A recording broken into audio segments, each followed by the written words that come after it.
एक गांव में एक अच्छा वीणा वादक रहता था।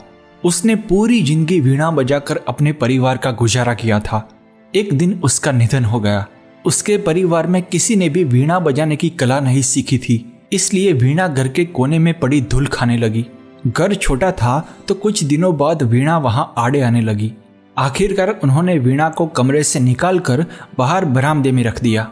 वीणा बाहर पड़ी रहने के कारण रात में बिल्ली, चूहे और गिलहरियां उस पर कूदते, जिससे वीणा के तारों से आवाज आती और घर वालों की नींद टूट जाती। वीणा से परेशान होकर उन्होंने अगले दिन उसे कूड़े में फेंक दिया। एक दिन एक रावण हत्था बजाने वाला उसी गांव से गुजर रहा था। उसने कूड़े में पड़ी उस वीणा को देखा।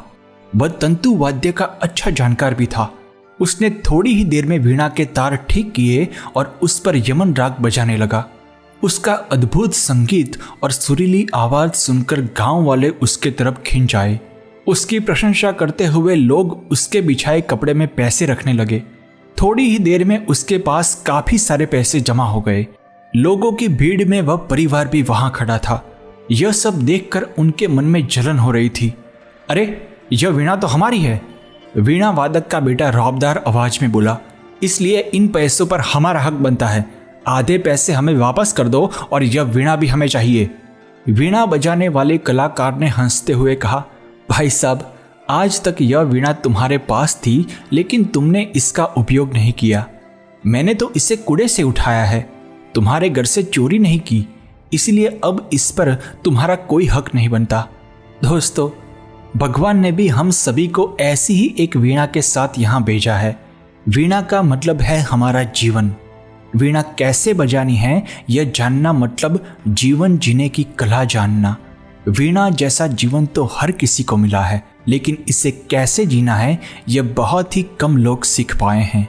वीणा घर में शांति भंग करने के साथ साथ शांति को गहरा भी बना सकती है और वातावरण को संगीतमय भी बना सकती है।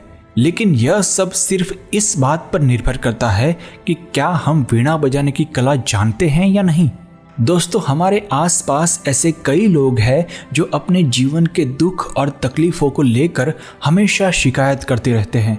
असल में उन्हें वीणा बजाना नहीं आता, मतलब कि उन्हें जीवन जीने की कला नहीं पता।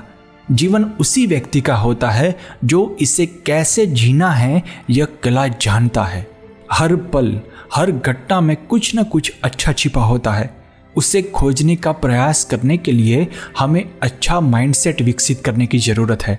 अगर हम उस वीणा वादक की तरह जीवन और कला का सदुपयोग करना सीख जाएं, तो हमारे जीवन में और हमारे आसपास के लोगों में निश्चित रूप से खुशी के सुर गूंज उठेंगे। जीवन सुरीला बन जाएगा।